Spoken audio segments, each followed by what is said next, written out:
son ex essaye de le ou la récupérer. Bonjour à toutes et à tous et bienvenue sur ma chaîne Esther Valentin, votre coach spécialisé en vie sentimentale. Et aujourd'hui, j'ai abordé une situation qu'on retrouve. Et oui, c'est une situation qui arrive.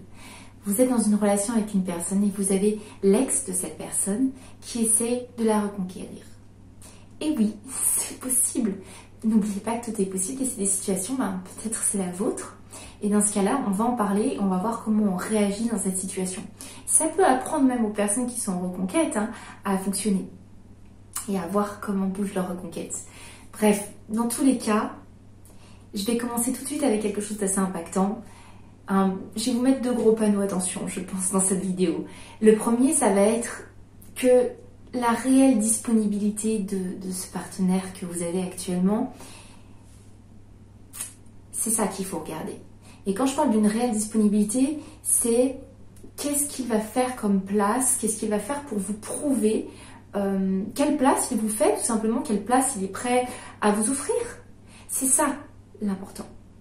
Peu importe qui essaye de conquérir votre partenaire, ça peut être un ex, ça peut être une personne extérieure. Du moment qu'on essaye de conquérir une personne qui est avec vous, vous allez voir la suite dans cette vidéo, mais la réelle importance, et c'est là que je vous demande de reporter votre attention, c'est que fait cette personne pour vous prouver quotidiennement que son attention, son engagement émotionnel est tourné vers vous. Quelle place il vous fait dans sa vie. Les choses de l'extérieur, il y en aura toujours. Donc un ex qui veut reconquérir, etc., il n'y a pas de souci. Qu'est-ce que lui ou qu'est-ce qu'elle fait pour vous faire de la place et continuer de construire avec vous? Ça va être la vraie importance. C'est ça, la disponibilité que cette personne vous donne.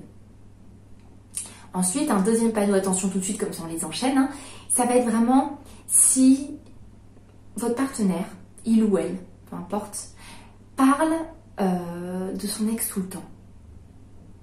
Même si vous ne savez pas si la personne cherche à le reconquérir, un partenaire qui n'est pas disponible émotionnellement et donc qui pourrait être attiré par la reconquête de son ex, qui aurait tendance à vouloir retourner avec son ex.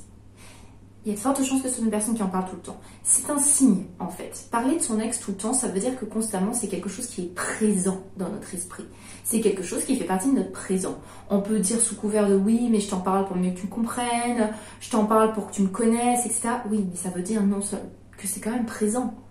Qu'on fasse un point à la rigueur pour comprendre d'où vient l'autre, mais ce qui est intéressant, c'est qu'est-ce qu'est l'autre aujourd'hui et quelle place il nous donne.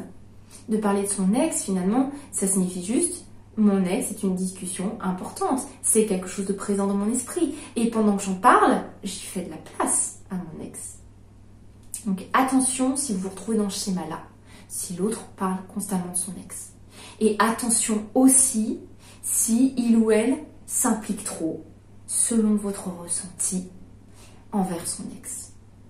Le trop, ça peut être tout et passer. Il y a des personnes qui vont pas y voir de problème, il y a des personnes qui vont voir un problème très rapidement. On va faire des choses sous couvert qu'il y a des enfants ensemble. Ça, c'est ce qu'on retrouve très souvent.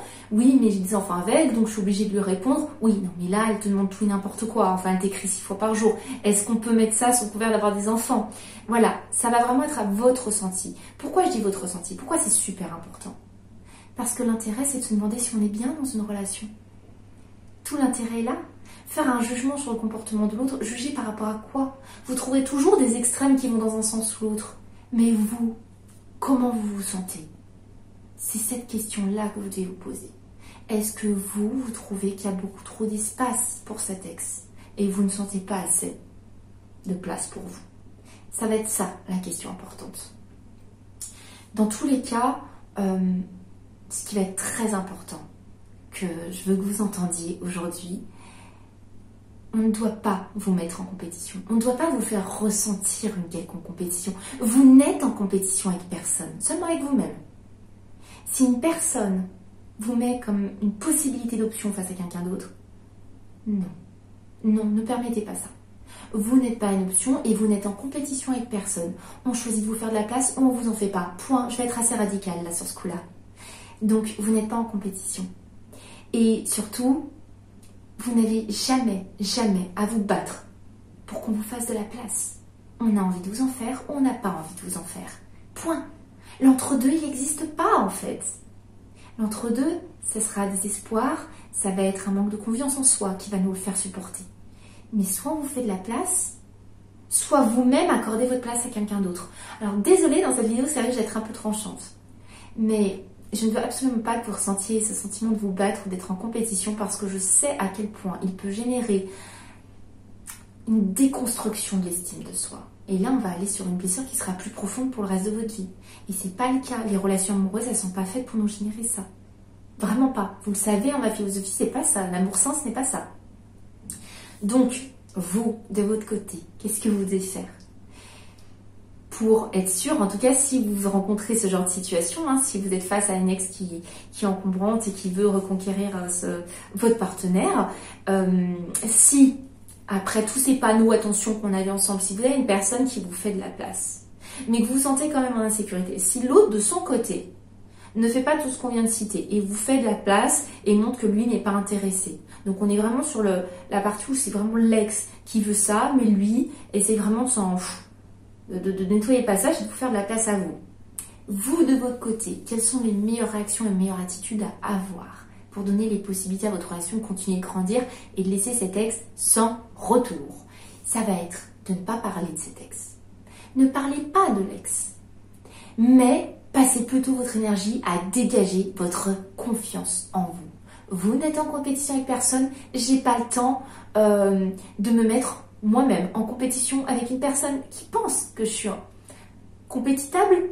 Peut-être que j'ai inventé un mot, mais non, vous n'êtes pas en compétition. Ne vous y mettez pas en parlant de l'ex. C'est du temps, de l'énergie que vous accordez à cette personne. Faites en sorte que le temps et l'énergie soient accordés à votre confiance en vous dans cette relation. Ensuite, n'acceptez pas ce qui vous dérange réellement, sans vous exprimer. Puis, après s'être exprimé, on observe ce qu'en fait l'autre. Vous savez, si vous suivez mes vidéos, c'est le but de toutes les relations saines. C'est je m'exprime parce que l'autre ne peut pas deviner. Vraiment, partons du principe qu'il ne peut pas deviner du tout, qu'il ne fonctionne pas comme moi. Il ne peut pas deviner, je m'exprime. Et mon rôle ensuite est d'évaluer ce que l'autre va en faire de ce que j'ai exprimé. Si je dis, mon chéri, je passe vraiment du bon temps avec toi, je me sens bien, j'aime ce que cette relation est en train de donner. Par contre, la présence constante de ton ex par message, etc., c'est quelque chose que moi, me fait me sentir mal. Ça me met pas en sécurité, tu vois. J'ai pas du tout envie de ça et j'ai pas à être en compétition avec ça. Donc, c'est toi qui gères, mais voilà ce que moi, ça me fait.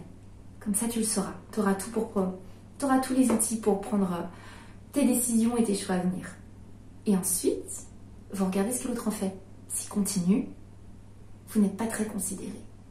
Si une personne, vous avez de l'importance pour cette personne, naturellement, si elle sait que vous ressentez quelque chose qui vous dérange et qui peut vous faire vous sentir en insécurité et même vous détacher de la relation, elle va agir. Évaluez ce que l'autre fait de ce que vous avez exprimé. Ne vous battez pas. Évaluez. Après vous être exprimé, je répète. Et ensuite, soyez-vous, finalement. C'est tout ce que je vais vous demander. Soyez-vous et donnez les possibilités aux choses d'évoluer naturellement avec juste votre meilleur de vous. N'essayez pas de faire plus que ce que je viens de vous dire. Je vous le répète, donnez votre meilleur de vous. Laissez les possibilités aux choses de se créer avec ça. Si les choses ne se créent pas avec le meilleur de vous, c'est qu'une personne en face n'a pas compris votre valeur. Donc, votre meilleur de vous, pas de compétition. Et ensuite, regardez si l'autre personne vous mérite vraiment parce qu'elle vous fait de la place. On s'en fout finalement des risques, des ex ou des tentations de l'extérieur. L'important, c'est qu'est-ce que l'autre va faire en fonction de vous quand vous donnez votre meilleur. Ça sera la conclusion de cette vidéo. En tout cas, j'espère vraiment que cette vidéo vous a plu. Si c'est le cas, comme je vous le dis souvent, n'hésitez pas à la liker. C'est comme ça que je vois vos retours. C'est comme ça aussi que ça me motive, tout simplement. Et puis, dans tous les cas, vous savez très bien que de mon côté, je ne vous lâche pas et je vous retrouve très très vite dans une prochaine vidéo. À très vite. Bye bye.